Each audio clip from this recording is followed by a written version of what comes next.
The paper is stained with soil. Moscow Regional Archive, File 9847K, Classification Level 12. Discovered October 1989 during the opening of sealed Communist Party files.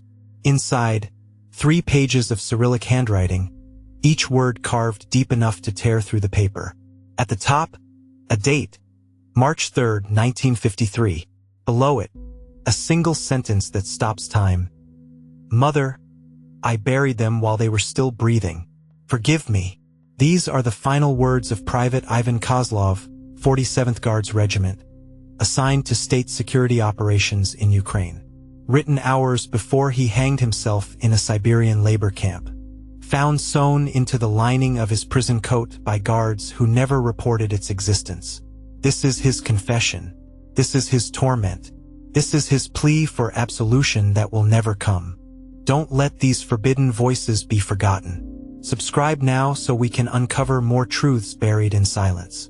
Ivan Sergeyevich Kozlov was born May 9, 1931, in the village of Podolsk, 90 kilometers south of Moscow. His father, Sergei, had been a carpenter before the war, a man who built houses that stood for generations and toys that made children laugh. His mother, Maria, grew vegetables in their garden and sang lullabies that could calm the fiercest storm. Ivan was the youngest of 3 boys, the baby who learned to walk by following his brothers through wheat fields, who learned to speak by imitating his mother's songs. His small hands were always busy, building towers from wooden blocks, helping his father measure planks, gathering eggs from chickens that knew his voice. She used to say my hands were blessed. Ivan wrote in his final letter, the words barely legible through tears that had dried like salt stains. Mother said I had healing hands, gentle hands, hands that could coax life from dead soil. Now these same hands have buried children alive. Now they are cursed forever. The war came to Podolsk in October 1941, when Ivan was 10 years old. German artillery destroyed half the village before Soviet forces could organize a defense. Ivan's father died in the first bombardment, crushed under the roof of a house he had built for newlyweds. His 2 older brothers were conscripted and disappeared into the chaos of the Eastern Front. Ivan and his mother survived by hiding in root cellars, eating bark and frozen potatoes, sharing body heat through winters that seemed designed to kill hope itself. They emerged in 1943 to find their world transformed, their neighbors dead or scattered, their village absorbed into a collective farm, their old life erased as completely as footprints in fresh snow. I remember her humming while she cooked, Ivan wrote. Even when we had nothing but water and onion skins, she would hum. Said music was the one thing the war couldn't steal from us. I learned to hum those same songs while I shoveled dirt onto living faces. The songs didn't sound the same coming from a murderer's throat. Ivan was conscripted in 1949, 3 months after his 18th birthday. The Soviet army needed young men who were strong enough for heavy work but naive enough to follow orders without question. Ivan qualified perfectly, physically capable from years of farm labor, psychologically malleable from years of loss and propaganda. He was assigned to the 47th Guards Regiment, a unit with an official mission of maintaining internal security and an unofficial mission of eliminating anyone who threatened Stalin's vision of Soviet perfection. They operated in Ukraine, Belarus, the Baltic states, anywhere nationalist elements needed to be suppressed permanently. The training was simple. Dig holes, bury enemies, ask no questions. Efficiency was rewarded. Hesitation was punished. Conscience was a luxury the state could not afford. They told us these people were traitors. Ivan wrote, his handwriting growing more erratic with each confession. Said they would destroy everything our fathers died to protect. Said burying them alive saved ammunition. Sent a message to other traitors. We believed them because believing was easier than thinking. The orders came in waves throughout 1951 and 1952. Lists of names, ages, addresses, sometimes entire families, sometimes individual agitators, whose crimes consisted of speaking Ukrainian in public, teaching children forbidden songs, keeping photographs of relatives who had fled to the West. Ivan's unit would arrive at night, surround the targeted homes, dragged the occupants to pre-dug graves in nearby forests.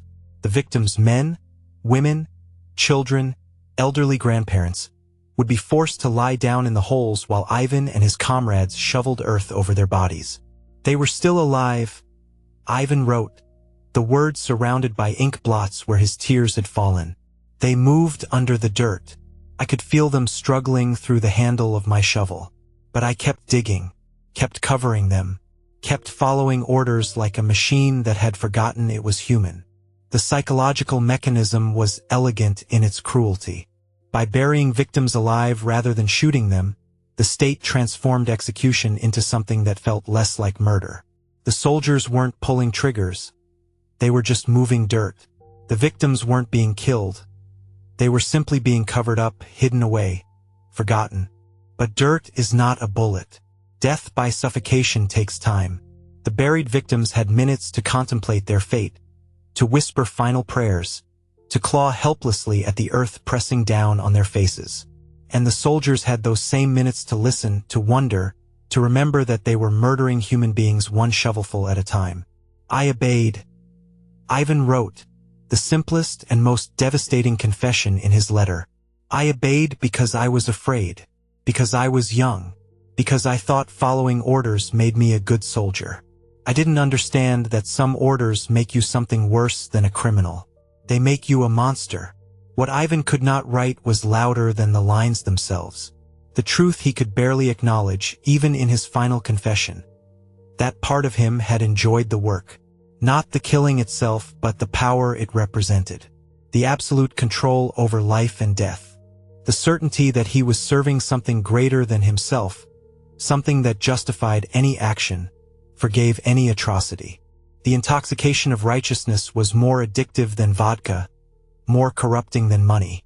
It convinced good men that evil was virtue, taught loving sons to become efficient murderers, transformed human beings into instruments of ideological purity.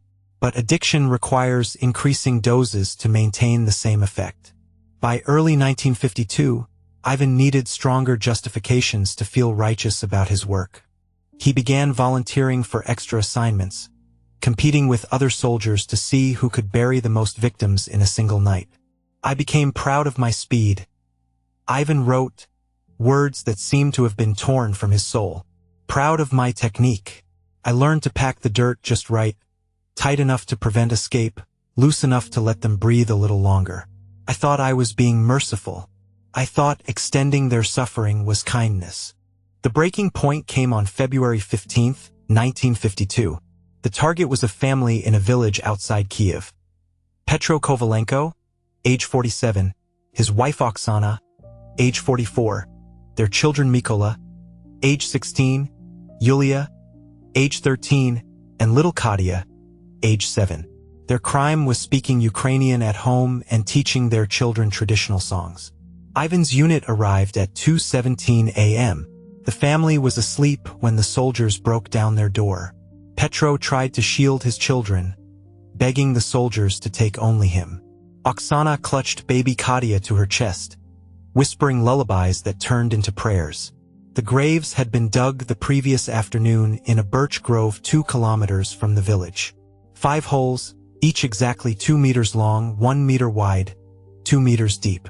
Regulation dimensions for efficient disposal of enemies of the state. The father went first, Ivan wrote, his confession becoming more detailed, more visceral, as if precise description could somehow distribute the weight of his guilt across every word. He didn't struggle, just looked at his children and said something in Ukrainian. I didn't understand the words, but I understood the love in them. The mother was next, still holding Katya. The soldiers pried the child from her arms as she screamed, not from fear of death, but from the terror of leaving her daughter alone with monsters.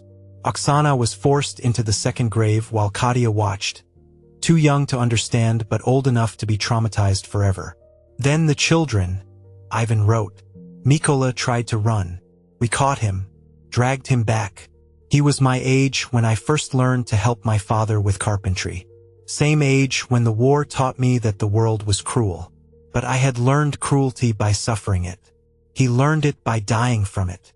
Yulia, the 13-year-old daughter, begged Ivan to let her hold her little sister one last time.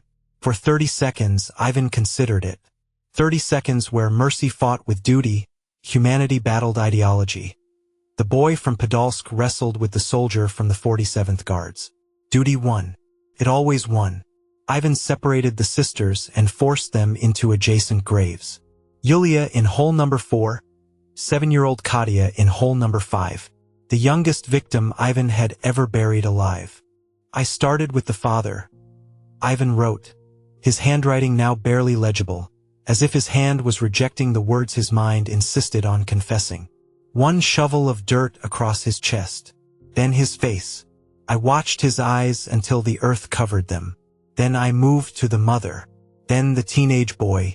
Then the girl. But Ivan could not bring himself to bury Katya immediately. She was so small, so terrified, calling for her mama in Ukrainian, while tears streamed down her dirt-stained cheeks. For 5 minutes, Ivan stood beside her grave, shovel in hand, looking down at a child who reminded him of himself at that age. If I refused, Ivan wrote, they would bury me too. That's what I told myself. That's the lie that let me lift the shovel one more time. The first shovelful of dirt landed on Katya's chest. The second covered her neck. The third reached her chin. And still Ivan could hear her calling for her mother. Her voice growing fainter but not silent. Not yet silent. I hear them in my sleep. Ivan wrote. The words surrounded by stains that could have been tears or blood or dirt from graves dug 20 years before. Every night since February 15th, I hear 5 voices calling from under the earth. The father's prayer, the mother's lullaby, the boy's defiance, the girl's fear, and Katya's voice, calling for mama until the dirt filled her mouth. These were not just words. They were his own death sentence. Support this work so the truth continues to reach people. Ivan completed his military service in December 1952, receiving commendation for exemplary dedication to state security operations. His commanding officer, Colonel Petrov, noted in Ivan's final evaluation that he had processed 73 enemies of the state with exceptional efficiency and no reported incidents of insubordination. The number haunted Ivan more than any nightmare. 73 human beings buried alive by his hands. 73 sets of eyes that had looked at him in their final moments, some pleading, some defiant, some already dead inside. 73 voices that would call to him from under the earth for the rest of his life. Ivan returned to Podolsk in January 1953, expecting to find comfort in his mother's arms, peace in familiar surroundings, forgiveness in the songs she used to sing. Instead, he found that he could no longer bear to be touched, could not tolerate music, could not sleep in a bed because it reminded him too much of a grave. Mother looked at me like I was a stranger, Ivan wrote. She said the army had changed me, made me quiet and sad. She tried to feed me, tried to make me laugh, tried to bring back the boy who had left 4 years before. But that boy was buried under 73 bodies. He was as dead as anyone I had put in the ground. Ivan lasted 3 weeks at home before the guilt consumed him completely. Every meal tasted like dirt. Every song sounded like suffocated screams.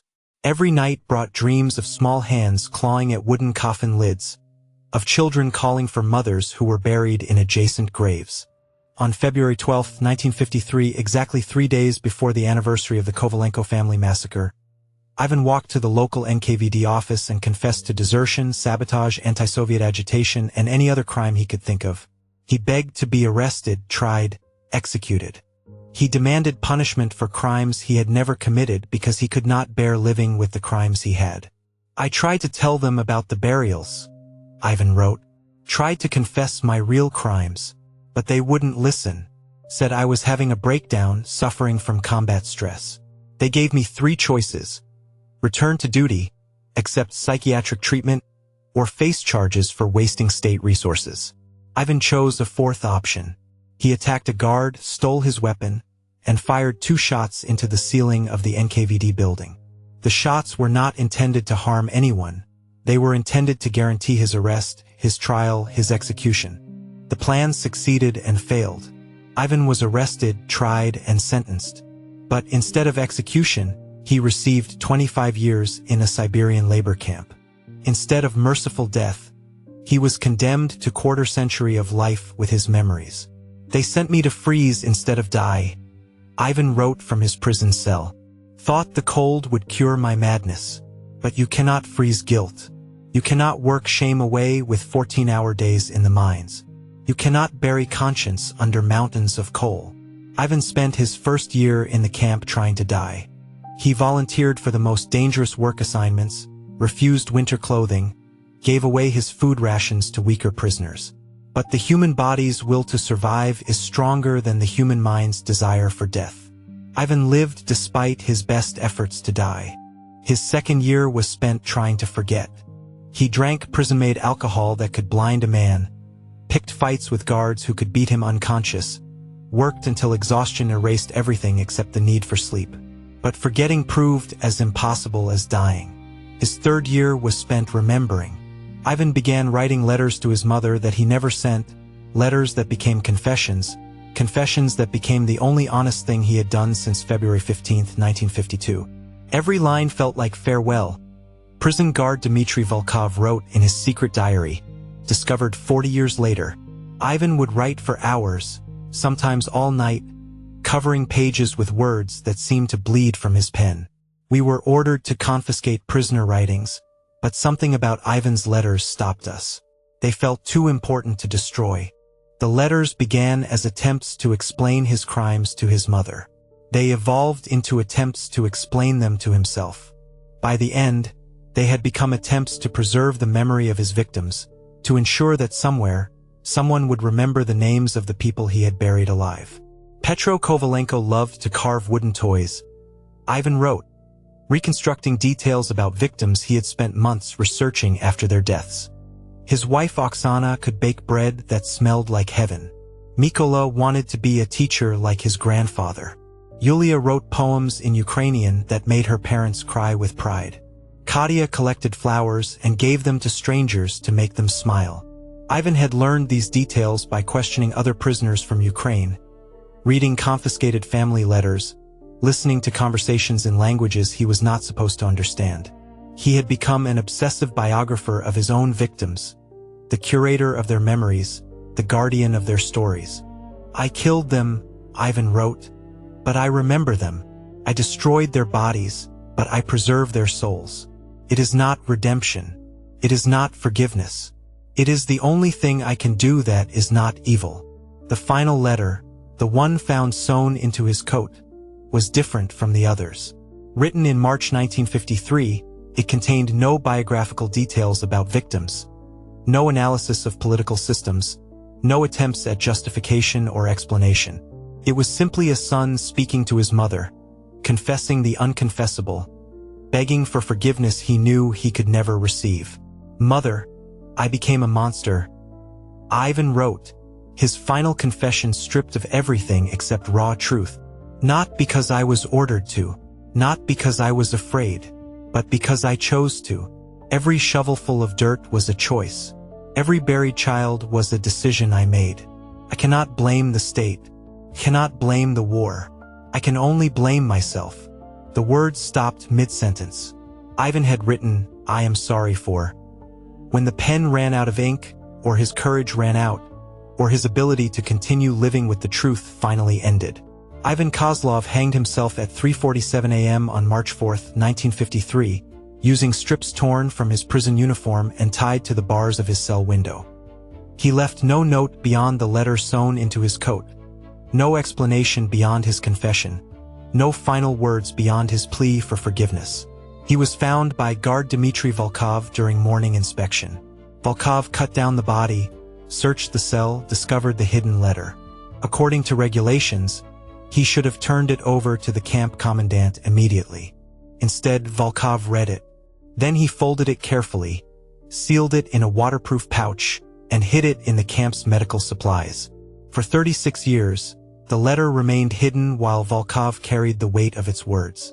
When he retired in 1989, Volkov brought the letter to the Moscow Regional Archive and filed it under personal effects of unknown prisoners. Some confessions are too heavy for one man to carry. Volkov wrote in his deposition. Ivan's letter needed to be preserved, but I couldn't bring myself to make it public while his mother might still be alive. Now that enough time has passed, his words need to be heard. The letter was discovered in October 1989 by Dr. Svetlana Petrova, a historian researching Stalin-era prison camps. Dr. Petrova spent 6 months verifying details in Ivan's confession, cross-referencing names and dates with newly opened KGB files. The Kovalenko family had existed. They had been arrested on February 15, 1952. They had been listed as processed by the 47th Guards Regiment.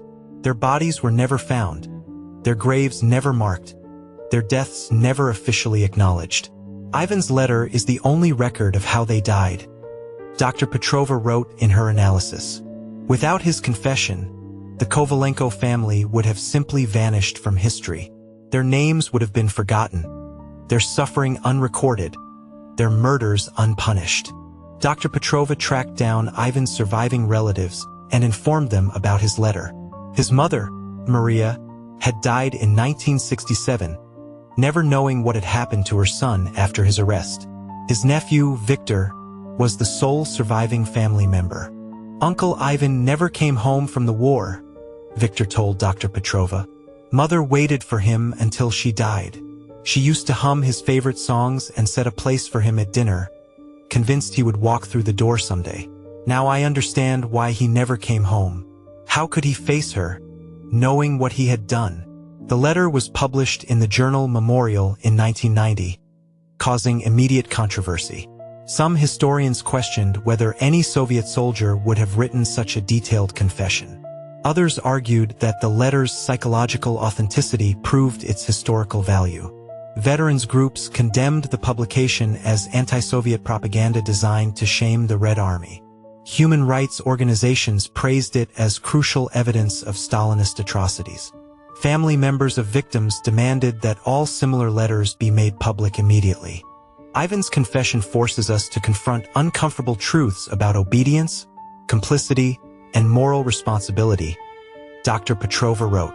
He was simultaneously victim and perpetrator, following orders and choosing evil, serving his country and betraying his humanity.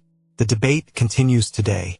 Ivan Kozlov's letter is studied in universities, referenced in textbooks, cited in documentaries about Soviet crimes. But the letter's most important audience was always Ivan himself, writing by candlelight in a Siberian prison, trying to find words adequate to his shame. Subscribe so these forbidden stories never vanish again. Ivan's letter raises questions that have no easy answers. How much guilt belongs to the individual soldier who follows immoral orders? How much belongs to the system that gives those orders? How much belongs to the society that creates such systems? Where does obedience end and complicity begin? When does following orders become collaboration in murder? Ivan believed he bore full responsibility for his actions, regardless of external pressures. He rejected any attempt to excuse his crimes by blaming superior officers, state ideology, or social circumstances. In his view, every shovelful of dirt had been a moral choice, and he had chosen evil 73 times. This absolutist acceptance of guilt was both Ivan's punishment and his only path toward something resembling redemption. By refusing to minimize his crimes, he honored his victims. By accepting full responsibility, he reclaimed his moral agency. By confessing without excuse, he transformed himself from a mindless instrument of state terror into a human being capable of recognizing evil and calling it by its name. But recognition is not absolution. Confession is not forgiveness. Truth-telling is not redemption. Ivan understood this.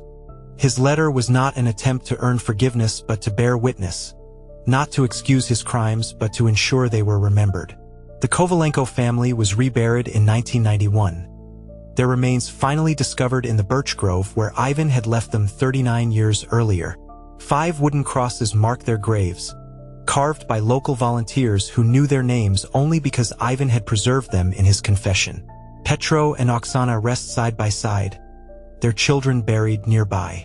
Fresh flowers appear on the graves every February 15th, left by strangers who learned their story through Ivan's letter. The flowers are always Ukrainian varieties: sunflowers, cornflowers, poppies, a gentle defiance of the system that tried to erase Ukrainian identity along with Ukrainian lives. Ivan was buried in the camp cemetery, Section 12, Row 47, Grave 238. No marker identified him for 40 years. In 1993, Viktor Kozlov placed a simple wooden cross on his uncle's grave. The inscription reads, Ivan Kozlov, 1931 to 1953. He confessed. No judgment, no forgiveness, no explanation. Just acknowledgement that Ivan had told the truth about his crimes, that he had chosen honesty over self-preservation, memory over forgetting. The cross draws visitors who come seeking easy lessons about good and evil, clear distinctions between victim and perpetrator, simple answers to complex moral questions. They leave with uncomfortable truths about human nature, troubling insights into their own capacity for evil, disturbing questions about what they might do under similar circumstances. Some visitors are descendants of Stalin's victims, others are children of his perpetrators. They stand together beside Ivan's grave, united by their shared inheritance of historical trauma, their common need to understand how ordinary people become instruments of mass murder. The conversations that take place beside Ivan's grave are quiet, tentative, filled with long silences. How do you discuss evil without excusing it? How do you explore complicity without minimizing individual responsibility? How do you understand the past without being consumed by its horror? There are no easy answers. Perhaps there are not supposed to be. Perhaps the value of Ivan's confession lies not in the comfort it provides but in the discomfort it creates. Not in the resolution it offers but in the questions it forces us to ask. Ivan's final letter has been translated into 17 languages, studied by psychologists and historians, referenced in dozens of books about Soviet crimes. But its most important function is simpler. It preserves the memory of 5 people who were murdered for speaking their native language, teaching their children traditional songs, refusing to forget who they were. In the silence after Ivan's confession, we can still hear Ukrainian lullabies sung by a mother to children who would never grow up. We can still feel the weight of shovels moving earth over living faces. We can still smell the birch grove where innocence was buried alive. And we can still ask ourselves the questions Ivan died trying to answer. What would we have done in his place? How much of our humanity would we sacrifice to save ourselves? At what point does survival become complicity, obedience become collaboration, following orders become choosing evil? When obedience becomes murder, who will remember the voices under the soil? Ivan Kozlov remembered. His confession ensures that we remember too. His shame preserves their dignity. His guilt honors their innocence. File 9847K remains open in the Moscow Regional Archive. The case will never be closed. Some voices speak loudest from beyond the grave. Some truths emerge only when buried systems finally collapse. Some confessions echo across generations demanding that we choose more carefully while we still can. Ivan buried them while they were still breathing. Then he spent the rest of his life suffocating under the weight of what he had done. Both burials were necessary. Both deaths were meaningless. Both continue to teach us that ordinary people are capable of extraordinary evil when they stop thinking of their victims as human beings. The soil of the birch grove has long since settled. The graves are covered with grass and wildflowers. But somewhere beneath the earth, 5 voices still call for justice that will never come, forgiveness that cannot be earned, memory that must never fade. Ivan heard those voices until the day he died. Now we hear them too.